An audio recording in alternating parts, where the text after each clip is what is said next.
네, 안녕하세요. 기자수첩의 안진용입니다. 오늘은 좀 무거운 주제를 다뤄볼 텐데요. 다름 아닌 학폭, 학교 폭력입니다.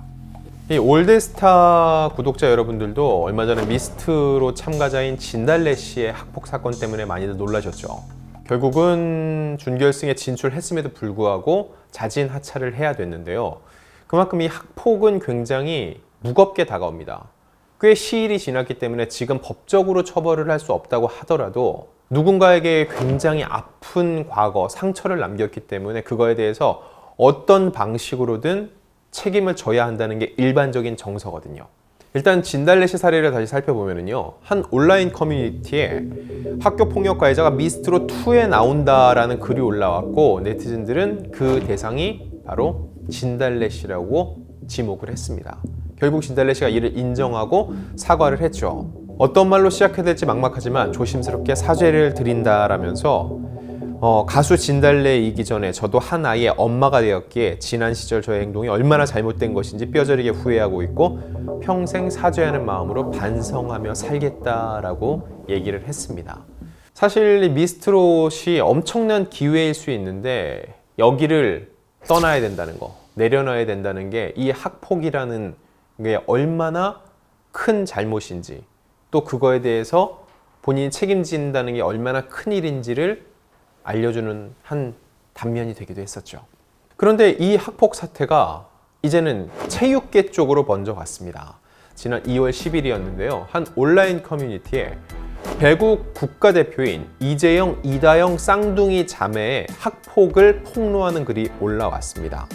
이 글을 보면은요, 이 폭력 내용이 총 21가지 피해 사례로 굉장히 상세하고 구체적으로 소개가 되어 있습니다. 결국 논란이 커지자 두 자매는 자신들의 SNS 계정에 자필 사과문을 올렸고 학교 시절 잘못한 일을 반성하면서 진심으로 사과를 한다고 고개를 숙였습니다. 하지만 두 사람을 향한 비난 여론은 여기서 사그라지지 않았어요. 이 학폭에 대한 무게를 그만큼 사람들이 무겁게 받아들인다는 얘기고요. 결국은 이 학폭 폭로가 꼬리에 꼬리를 물었고요. 무엇보다 소속 구단인 흥국생명이 너무 미온적으로 대처를 한다라는 질타가 나오기 시작을 했어요. 왜냐면 팀 내에서 이 두 사람이 핵심 자원이기 때문이죠. 그리고 팀 전체 분위기도 어수선해지기 때문에 어떻게든 빨리 급하게 무마한다는 느낌을 줬고, 그렇기 때문에 이를 보다 못한 이들이 추가적인 학폭 폭로를 내놓기 시작을 했습니다. 그리고 2월 14일에는요, 쌍둥이 자매의 학폭 피해자 학부모들에 대한 폭로도 이어졌는데요. 한 피해자 학부모는요, 부모의 마음도 지옥인데 우리 아이들은 어째서일지 가늠이 되지 않는다. 당시 칼로 인한 큰일이 벌어졌는데도 학부모들은 전혀 알지 못했다. 아이들이 돈을 빼앗기는지도 힘들게 괴롭힘을 당하는지도 부모들은 전혀 몰랐다면서 자책하는 글이 올라왔습니다. 이 학폭이라는 게 폭력을 받은 그 당사자뿐만 아니라 그들의 가족들까지도 엄청난 고통에 휩싸일 수 있을 만한 정말 뿌리 뽑아야 될 악이라는 얘기입니다. 결국 흥국생명이 추가적인 조치를 내놨어요. 이재영, 이다영 두 선수에게 무기한 출장 정지 징계를 내렸고요. 게다가 국가대표 자격도 박탈이 됐습니다. 이 다음에 이 남자 배구에서도 똑같이 학폭에 대한 문제 제기가 있었는데 이 배구 선수들 역시 활동을 중단시키는 결정을 내렸거든요. 자, 그런데 이 학폭의 시작은요, 체육계에도 있었지만은 거슬러 올라가면 연예계가 먼저였어요.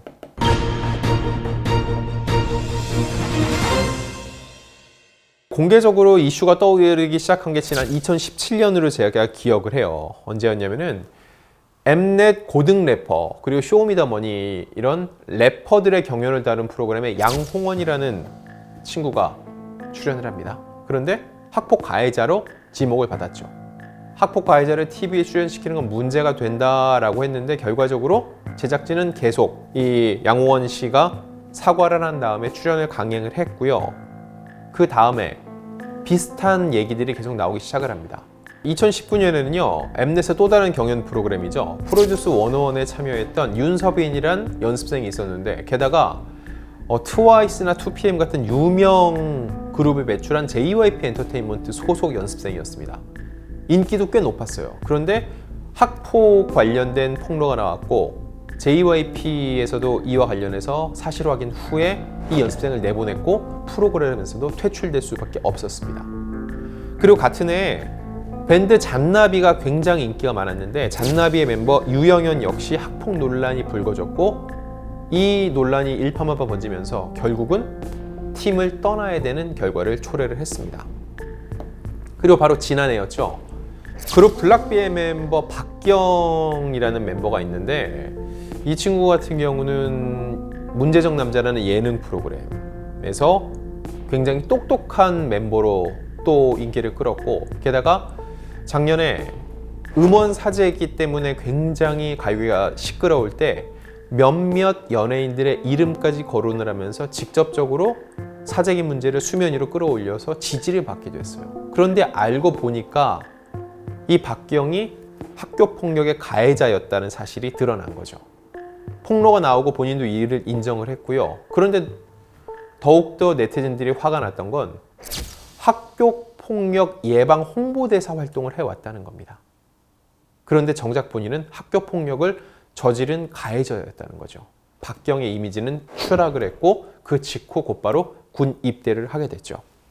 그런데 생각해 볼 필요가 있는 게 그렇게 따지면은 학폭이 전방위적으로 다 나와야 되는데 왜 이런 체육계나 연예계에서 많은가라고 했을 때 결국 그 대상이 유명인이 됐을 때 이런 폭로가 효과를 발휘할 수 있다는 거죠. 상대방이 그다지 유명하지 않거나 내가 어떤 일을 하는지도 몰라서 그 사람에 대해서 예전에 이런 일을 당했어요라고 폭로가 별다른 효과를 거두지 못할 수도 있는데 유명인들은 다르다는 겁니다. 유명인들의 대다수는 이미지를 먹고 살죠. 이미지가 좋아요. 그 사람이 되게 착한 줄 알고 멋진 줄 알고 정의로운 줄 안다는 거죠. 그런데 사실 이 사람의 과거는 그러지 않았어요라고 누군가가 양심 선언을 했을 때 그거에 대한 검증을 할 수 있다는 겁니다. 결국은 무슨 얘기냐면 향후도 연예인이나 뭐 정치인, 체육인 이렇게 대중 앞에 서는 직업을 가지려면은 적어도 본인의 과거를 돌아볼 필요가 있다는 겁니다. 내가 향후 그런 일을 하고 싶으면은 그리고 반드시 그런 일을 하고 싶지 않더라도 당연히 학교 폭력, 누군가를 괴롭히는 행위는 하지 말아야 된다는 사회적 분위기가 형성이 된다는 거죠. 그리고 나에게 그러한 유명해질 수 있는 기회가 왔을 때 나의 과거가 떳떳하지 않으면은 감히 TV 앞에 카메라 앞에 얼굴을 들이밀 생각을 하지 말아야 된다는 겁니다. 왜냐? 과거 나에게 피해를 입은 사람이 지금 나의 TV에 나온 모습을 보고 또다시 아파하고 2차 가해가 될 수 있다는 거죠.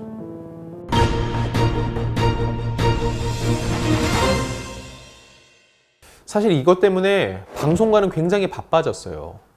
누군가를 출연을 시킬 때, 특히 새로운 얼굴을 섭외를 할 때 그 사람에 대한 레퍼런스 체크, 과연 어떤 사람인지에 대한 체크가 필요하다는 거예요. 예를 들어서 이재영, 이다영 선수 같은 경우는 그들이 출연했던 유키즈 온 더 블럭, 노는 언니, 아이컨택트 전부 다 다시 보기를 삭제해야 됐어요. 제작진이 잘못한 건 없어요. 근데 그들 입장에선 사회적 물의를 일으킨 인물들의 얘기를 긍정적으로 포장한 방송을 그대로 둔다는 게 부담스러울 수밖에 없다는 거죠. 향후도 이런 식으로 그들이 과연 과거사 때문에 발목을 잡히거나 문제가 되지 않을지 이렇게 인성검증을 하는 것은 보다 보편화될 것으로 보입니다. 하지만 한 가지 말씀드리고 싶은 거는요, 억울한 폭로는 있어서는 안 된다는 거예요. 요즘 스마트폰, SNS 때문에 누구나 내 목소리를 공론화시킬 수가 있습니다. 그런데 보세요. 예전에 걸그룹 에이프릴의 멤버 나은이 학교 폭력에 가해졌다라는 폭로가 나왔는데 사실이 아닌 것으로 확인이 됐어요. 그리고 걸그룹 모모랜드 주희 역시 2018년에 비슷한 일을 겪었거든요.